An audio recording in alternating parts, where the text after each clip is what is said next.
Hello student, आज के video में देखिए दो स्ट्रक्चर मैं लेकर के आया हूँ। बहुत ही खूबसूरत स्ट्रक्चर जिसका अपने ज़िंदगी में हम लोग बहुत यूज करते हैं। डेली हम लोग ऐसा सेंटेंस बोलते हैं। जहाँ तक मुझे याद है मैंने कभी अपने पिता की अवज्ञा नहीं की। जहाँ तक मुझे याद है मैं उससे कभी नहीं मिला। जहाँ तक मुझे पता है वह एक ईमानदार व्यक्ति है। जहाँ तक मुझे पता है वह दिल्ली में रहता है। जहाँ तक मुझे याद है उसने लाल शर्ट पहनी थी। जहाँ तक मुझे याद है वह रविवार का दिन था। जहाँ तक मुझे याद है वह खाना खा चुका था। जहाँ तक मुझे याद है वह मर चुका था। जहाँ तक मुझे याद है वह जा चुकी थी। इस तरह का सेंटेंस, ये तो पहला स्ट्रक्चर हुआ। दूसरा स्ट्रक्चर देखिए जिसको आज की वीडियो में हम लोग पढ़ेंगे। देखिए, समस्या या तो कठिन थी या संभव थी।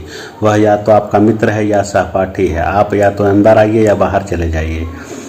वह या तो पागल है या पागलपन का बहाना करती है। वह ना तो निठल्ला है ना जुआरी है। वह ना तो स्वयं पढ़ता है और ना मुझे पढ़ने देता। इस तरह के ढेर सारों सेंटेंस को हम लोग कैसे इंग्लिश में बोलेंगे वही आज के वीडियो में पढ़ेंगे। तो चलिए शुरू करते हैं आज का पहला स्ट्रक्चर। देखिए, ये पहला स्ट्रक्चर जिसमें हम एक वर्ड आ रहा है जहाँ तक। ठीक है, जहाँ तक मुझे याद है वह जा चुका था। जहाँ तक मुझे याद है मैं उससे कभी नहीं मिला। तो कोई भी ऐसा सेंटेंस जिसमें जहाँ तक शब्द आता है, जब हम इसको इंग्लिश में ट्रांसलेट करते हैं तो देखिए जहाँ तक के लिए हम लोग फ्रेज यूज करते हैं एज फार एज। ठीक है, क्या यूज करेंगे? As far as. जब हम इसको सेंटेंस में लिखना शुरू करेंगे तो पहले एज फार एज लिखेंगे। इसके बाद जो सेंटेंस दिया रहेगा वो जिस टेंस में रहेगा उसी टेंस में उसको ट्रांसलेट कर देंगे। तो मतलब कि एज फार एज, उसके आगे हम क्या लिखेंगे? सेंटेंस। अब एग्जाम्पल देखिए, एग्जाम्पल देखेंगे तो आपको ज़्यादा समझ में आएगा। जहाँ तक मुझे पता है वह एक ईमानदार व्यक्ति है। अब इसमें देखिए क्या लिखा है? जहाँ तक। तो जब हम ट्रांसलेट करेंगे तो जहाँ तक इंग्लिश के लिए लिखेंगे एज फार एज। अब क्या बचा? मुझे पता है। तो मुझे पता है प्रेजेंट इंडेफिनिट टेंस है। मुझे पता है मतलब मैं जानता हूँ। तो आई नो, वह ईमानदार व्यक्ति है। He is an honest person. ठीक है, दूसरा एग्जाम्पल देखिए, जहाँ तक मुझे पता है वह दिल्ली में रहती है। तो जहाँ तक के लिए क्या लिखेंगे? As far as. मुझे पता है आई नो। अगर यही रहता कि जहाँ तक मुझे याद है तो लिखते आई रिमेंबर। ठीक, वह दिल्ली में रहती है, प्रेजेंट इंडेफिनिट टेंस है। ठीक है, तो इसको हम लोग प्रेजेंट इंडेफिनिट बनाएंगे, सी लिव्स इन दिल्ली। ठीक, जहाँ तक मुझे याद है मैं उससे कभी नहीं मिला। अब ये देखिए सेंटेंस, जहाँ तक मुझे याद है मैं उससे कभी नहीं मिला। तो जहाँ तक मुझे याद है, तो जहाँ तक के लिए एज फार एज, मुझे याद है आई रिमेंबर, मैं उससे कभी नहीं मिला, ये पास्ट इंडेफिनिट है। कभी नहीं कि इंग्लिश के लिए never, I never met him. हो गया। इस सेंटेंस को हम चाहे तो ऐसे भी बना सकते हैं कि एज फार एज को अगर हम चाहें तो हटा सकते हैं। इसके जगह पे हम ये लिख सकते हैं to the best of my memory. जहाँ तक मुझे याद है तो एज फार एज हटा देंगे और यहाँ तक ये लिखेंगे to the best of my memory. अब मुझे याद है इसमें आ गया। यहाँ पे देखिए मुझे याद है के लिए क्या लिखे हैं? एज फार एज लिखे हैं जहाँ तक के लिए। अब मुझे याद है के लिए आई रिमेंबर लिखे हैं। लेकिन जब हम टू द बेस्ट ऑफ लगाएंगे तो to the best of my memory, तो आई रिमेंबर ये इसी में आ गया, अलग से लिखने की ज़रूरत नहीं है। और आगे यही सेंटेंस उतार देंगे। अगर यही सेंटेंस ऐसे रहता कि जहाँ तक मुझे पता है तो हम लिखते कि to the best of my knowledge. जैसे एग्जांपल देखिए, ये ऊपर वाला देखिए, जहाँ तक मुझे पता है वह दिल्ली में रहती है। तो एक तो ऐसे हो जाएगा कि as far as I know she lives in Delhi. ठीक, और दूसरा आपका हम चाहें तो ऐसे भी लिख सकते हैं कि to the best of my knowledge she lives in Delhi. ठीक, तो ये इस वीडियो का पहला स्ट्रक्चर। ठीक, अगर आपको समझ में आ गया होगा, समझ में आ गया तो आप लोग इस सेंटेंस को देखिए, इसको आप लोग अपना प्रैक्टिस कर डालिए। ठीक है, अगर आप चैनल पे नए हैं, पहली बार मेरा वीडियो देख रहे हैं तो चैनल को सब्सक्राइब कर लीजिए। ठीक है, ताकि इस तरह का कोई भी वीडियो अगर हम डाउनलोड करते हैं तो आपको पता चलता जाए। ओके, ठीक, देखिए ये हो गया आपका। और आगे भी है सेंटेंस जो कि मैं उसको भी दिखा देता हूँ आपको। देखिए ये भी है, सब आप प्रैक्टिस कर डालिए। चलिए अब आज के वीडियो का मैं दूसरा स्ट्रक्चर में आपको दिखा रहा हूँ।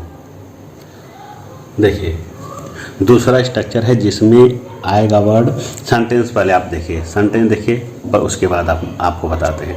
सेंटेंस देखिए, समस्या या तो कठिन थी या असंभव थी, वह या तो आपका मित्र है या सहपाठी है, आप या तो अंदर आइए या बाहर चले जाइए। ठीक, वह या तो पागल है या पागलपन का बहाना करती है, वह ना तो निठल्ला है ना जुआरी है, वह ना तो स्वयं पढ़ता है और ना पढ़ने देता है। कुल मिलाकर के इन सेंटेंस में या तो या वर्ड आ रहा है या ना तो ना आ रहा है। ठीक है ना। देखिए अब जब हम इंग्लिश बनाते हैं तो या के लिए हम लिखते हैं आइदर और या के लिए लिखते हैं आर, और ये जोड़े में रहता है। या तो आएगा तो साथ में या भी आएगा, तो जब इंग्लिश लिखेंगे आइदर तो इसके साथ में आर भी आएगा। उसी तरह से ना तो ना, तो ना तो की इंग्लिश होती है नाइदर, जब ना तो आएगा तो साथ में ना भी आएगा, इस ना की इंग्लिश होगी नार। ठीक है, नाइदर नार।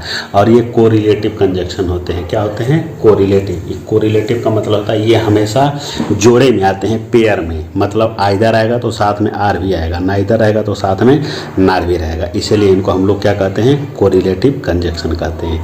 अब आ गया कि इसका यूज हम कब करते हैं, तो एक चीज़ जान लीजिए। देखिए आइदर आर ये पॉजिटिव है और नाइदर नार इसी का निगेटिव है। ठीक है ना, ये निगेटिव है, इसके साथ अलग से नो, नॉट, नेवर का यूज हम लोग नहीं करते हैं। ठीक, अब इसका यूज हम लोग कब करते हैं? कोई ऐसा सेंटेंस दिया हो जिसमें दो सब्जेक्ट हो, दो वर्ब हो, दो ऑब्जेक्ट हो, दो कॉम्प्लीमेंट हो, कोई भी चीज़ हो, दो हो, तभी हम लोग आइदर आर नाइदर नार का प्रयोग करते हैं। ठीक है ना, आप ध्यान से सुनिए। जब दो सब्जेक्ट हो, दो वर्ब हो, दो ऑब्जेक्ट हो, दो कॉम्प्लीमेंट हो, कोई भी चीज़ हो, जब दो हो वहीं पे आइदर आर नाइदर नार का यूज होता है।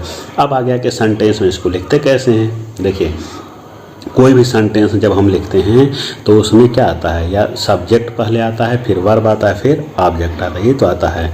ठीक, सब्जेक्ट आएगा, वर्ब आएगा, ऑब्जेक्ट। तो हम लोग आइदर आर नाइदर नार को कहाँ फिट करेंगे? देखिए अगर दो सब्जेक्ट दिया है तो आइदर आर यहाँ फिट होगा। ठीक है, आइदर को यहाँ लिखेंगे, उसके बाद सब्जेक्ट ये, फिर आर लिखेंगे, उसके बाद दूसरा वाला सब्जेक्ट। ठीक, अगर दो वर्ब दिया हो तो हम लोग आइदर, मतलब आइदर और नाइदर दोनों का सेम रूल है, तो हम आइदर और नाइदर नार को यहाँ लिखेंगे। ठीक, अब दो वर्ब है तो एक वर्ब यहाँ आ जाएगा, दूसरा वर्ब यहाँ चला जाएगा। उसी तरह से दो ऑब्जेक्ट है तो इसको उठा के हम यहाँ लिखेंगे, एक ऑब्जेक्ट यहाँ, दूसरा वाला यहाँ चला जाएगा। ठीक है ना, मतलब देखिए दो सब्जेक्ट है तो सब्जेक्ट फर्स्ट, सब्जेक्ट सेकंड। दो वर्ब है तो वर्ब फर्स्ट, वर्ब सेकंड। दो ऑब्जेक्ट है तो ऑब्जेक्ट फर्स्ट, ऑब्जेक्ट सेकंड। यही चीज़ इसमें भी है। ठीक, अब आइए हम इसको एग्जाम्पल के थ्रू बताते हैं। और एक चीज़ और सबसे इम्पॉर्टेंट चीज़, लिखते समय इस बात का हमेशा ध्यान रखिए कि आइदर आर जो है तो यहाँ पर ये ऐसा कंजक्शन है कि ये दोनों जो आप पार्ट्स ऑफ स्पीच यहाँ लिखेंगे वही पार्ट्स ऑफ स्पीच यहाँ भी होना चाहिए, सेम पार्ट्स ऑफ स्पीच होना चाहिए। कि अगर यहाँ प्रोनाउन है तो यहाँ प्रोनाउन आएगा, अगर यहाँ एडजेक्टिव है तो यहाँ एडजेक्टिव आएगा, अगर यहाँ कंजक्शन है तो यहाँ कंजक्शन आएगा, अगर प्रीपोजिशन है तो प्रीपोजिशन आएगा। मतलब जो पार्ट्स ऑफ स्पीच यही रहा यहाँ रहेगा, वही पार्ट्स ऑफ स्पीच यहाँ भी रहेगा। ये नहीं हो सकता कि यहाँ वर्ब लिख दें, यहाँ प्रोनाउन लिख दें, या यहाँ प्रोनाउन लिख दें, यहाँ वर्ब आ जाए, ऐसा नहीं हो सकता। यहाँ वर्ब है तो यहाँ भी वर्ब आएगा, अगर यहाँ प्रोनाउन है तो यहाँ भी प्रोनाउन आएगा, और यही रूल इसके लिए भी है। ठीक है, अब आइए हम आपको इसका एग्जाम्पल दिखाते हैं। देखिए फर्स्ट एग्जाम्पल, अब देखिए अब ये है समस्या या तो कठिन थी या असंभव थी। अब इसको हमको इंग्लिश में ट्रांसलेट करना है। तो इसमें देखिए सब्जेक्ट क्या है? समस्या। तो सेंटेंस हम बनाएंगे तो सब्जेक्ट लिखेंगे, फिर वर्ब, फिर ऑब्जेक्ट या कॉम्प्लीमेंट जो दिया रहेगा। तो सब्जेक्ट है इसमें समस्या, द प्रॉब्लम, उसके बाद वर्ब थी। ठीक, अब ये देखिए यहाँ पे दो कॉम्प्लीमेंट है, कठिन, असंभव। अब हम लोग आइदर आर को यही कॉम्प्लीमेंट के पास फिट करेंगे। तो पहले लिखेंगे आइदर, तो आइदर लिख दिया, उसके बाद पहला कॉम्प्लीमेंट कठिन, कठिन का इंग्लिश डिफिकल्ट। फिर लिखेंगे आर, तो आर लिख दिया, उसके बाद दूसरा वाला कॉम्प्लीमेंट इम्पॉसिबल। ठीक है, वीडियो को आप पीछे करके फिर से आप इसको समझ सकते हैं। नेक्स्ट आइए, देखिए आप या तो अंदर आइए या बाहर जाइए। ये इम्परेटिव सेंटेंस है। क्या है? इम्परेटिव। तो इम्परेटिव है तो हम इंग्लिश बनाते हैं तो पहले वर्ब का फर्स्ट फॉर्म लिखते हैं, फिर ऑब्जेक्ट। तो आप या तो अंदर आइए, ठीक है। तो देखिए आइदर, ठीक, अंदर आना की इंग्लिश कम इन, आर बाहर जाना की इंग्लिश गो आउट। ये भी इम्परेटिव, ये भी इम्परेटिव। आइदर के बाद क्या आया है? वर्ब, इसके बाद क्या आया है? वर्ब। ठीक, यहाँ देखिए ऊपर वाले में भी मैं बता दूं, ठीक। आइदर के बाद ये क्या आया है, एडजेक्टिव। आर के बाद ये क्या दिया है, ये भी एडजेक्टिव है, ठीक है। सेम पार्ट्स यहाँ पे स्पीच होना चाहिए। नेक्स्ट देखिए, वह या तो पागल है या पागलपन का बहाना करती है। अब इसको आप ये सोच रहे होंगे कैसे बनेगा कि वह या तो पागल है, सी इज, वह है, आइदर मैड, आर वह पागलपन का बहाना करते, present indefinite subject plus verb का फर्स्ट, फेन माने बहाना करना, ये सिंगुलर इसलिए यह जोड़ देंगे, ठीक। मैडनेस मतलब पागलपन। अगर इस तरह से बनाते हैं तो ये पूरी तरह से रॉन्ग है। क्यों? क्योंकि देखिए आइदर के, अगर यहाँ हम आइदर फिट करेंगे, सी इज आइदर मैड, तो आइदर के बाद मैड एडजेक्टिव है, ठीक, और आर के बाद ये सी प्रोनाउन है, इसीलिए रॉन्ग हो गया। तो ये ऐसे बनेगा, ठीक। यही चीज़ का ध्यान रखना है। ये देखिए आइदर सी इज मैड, ठीक, इसके बाद एक सेंटेंस दे दिया हमने, आर सी फेंस मैडनेस, इसके बाद भी सेंटेंस आ गया, इसके बाद भी सेंटेंस आ गया। यहाँ देखिए, यहाँ प्रोनाउन है, इसके बाद भी आपका प्रोनाउन है, ठीक। नेक्स्ट एग्जांपल देखिए, वह ना तो निठल्ला है ना जुआरी है। देखिए वह ना तो निठल्ला है, तो ही इज, अब इसमें वह सब्जेक्ट हो गया, है वर्ब हो गया, अब इसमें निठल्ला और जुआरी ये कॉम्प्लीमेंट है, ठीक। तो सब्जेक्ट वर्ब कॉम्प्लीमेंट, तो यहीं पे आइदर आर लगेगा, आइदर यहाँ हो जाएगा, फिर यहाँ एक आइदर, फिर यहाँ कॉम्प्लीमेंट, फिर लिखेंगे आर, ठीक है, क्या लिखेंगे, आर, और इसके आगे फिर दूसरा वाला कॉम्प्लीमेंट, ठीक। तो इस तरह से बनाइए। वह ना तो निठल्ला है, तो लिखेंगे ही इज, अब ना तो की इंग्लिश के लिए नाइदर, इसके बाद पहला कॉम्प्लीमेंट एन आइडल, फिर नार, इसके बाद दूसरा वाला कॉम्प्लीमेंट ए गैम्बलर, ठीक है ना। अभी देखिए नाइदर के बाद आपका एडजेक्टिव, इधर भी आपका नहीं, नाइदर के बाद नाउन, और इसके बाद भी आपका नाउन। लास्ट एग्जाम्पल देखिए, ये बहुत अच्छा एग्जाम्पल है, वह ना तो स्वयं पढ़ता है और ना ही पढ़ने देता है, ठीक। अब देखिए वह ना तो पढ़ता है ना पढ़ने देता है, तो ही नाइदर रीड्स, ठीक, ही नाइदर माने ना तो, रीड्स माने पढ़ना, हिमसेल्फ माने स्वयं, ठीक है। और ना की इंग्लिश लिखेंगे नार, ठीक है ना, नार। अब देखिए, अब पढ़ने देता है, अब यहाँ पे समझिए, ही नाइदर रीड्स हिमसेल्फ हो गया, ना की इंग्लिश लिखेंगे नार, वह मुझे पढ़ने देता है, तो इसकी इंग्लिश होगी ही लेट्स मी रीड, ये इसकी इंग्लिश होगी। तो अगर हम ऐसे लिख दें, ही नाइदर रीड्स हिमसेल्फ नार, इसको आप छोड़ दीजिए, अभी आप इसको मत देखिए, ठीक है। अगर हम इसके बाद नार के बाद ये लिख दें, ही लेट मी रीड, तो ये सेंटेंस हमारा गलत हो जाएगा। क्यों गलत हो जाएगा? क्योंकि नाइदर के बाद यहाँ क्या है, वर्ब है, क्या है, वर्ब। और अगर हम नार के बाद ये डायरेक्ट लिखते हैं, तो नार के बाद क्या आ जाएगा, ही प्रोनाउन आ जाएगा, तो गलत हो जाएगा। तो नाइदर के बाद क्या है, वर्ब, तो नार के बाद यहाँ भी वर्ब आना चाहिए। तो ऐसा सेट करें कि यहाँ पे वर्ब आ जाए। तो हम क्या करते हैं, ये प्रेजेंट इंडेफिनिट टेंस है, इसकी हेल्पिंग वर्ब को उठा के डज हम लोग यहाँ देते हैं, और जब डज लिखेंगे तो लेट में से यस चला जाएगा, ठीक है ना। अब इसका सेंटेंस बनेगा, ही नाइदर रीड्स हिमसेल्फ नार। अभी देखिए यही does does, he let me read. अब देखिए नाइदर के बाद वर्ब, नार के बाद आपका आ गया वर्ब, ठीक। दूसरे तरह से भी समझ लीजिए, ये सेंटेंस है, इसके पहले यहीं पे तो नार है, तो नार के बाद अगर नार निगेटिव है, किसी सेंटेंस के वर्ड में अगर कोई निगेटिव एडवर्ब आ गया तो वहाँ कन्वर्जन लगता है, इन्वर्जन का रूल लगता है। इन्वर्जन का मतलब हो गया कि हेल्पिंग वर्ब उठा के सब्जेक्ट के पहले कर दीजिए, इसीलिए हेल्पिंग वर्ब यहाँ आ गया, ठीक है ना, क्योंकि आगे क्या लिखा है, नार, ठीक। उम्मीद करता हूँ कि वीडियो आपको अच्छे से समझ में आया होगा।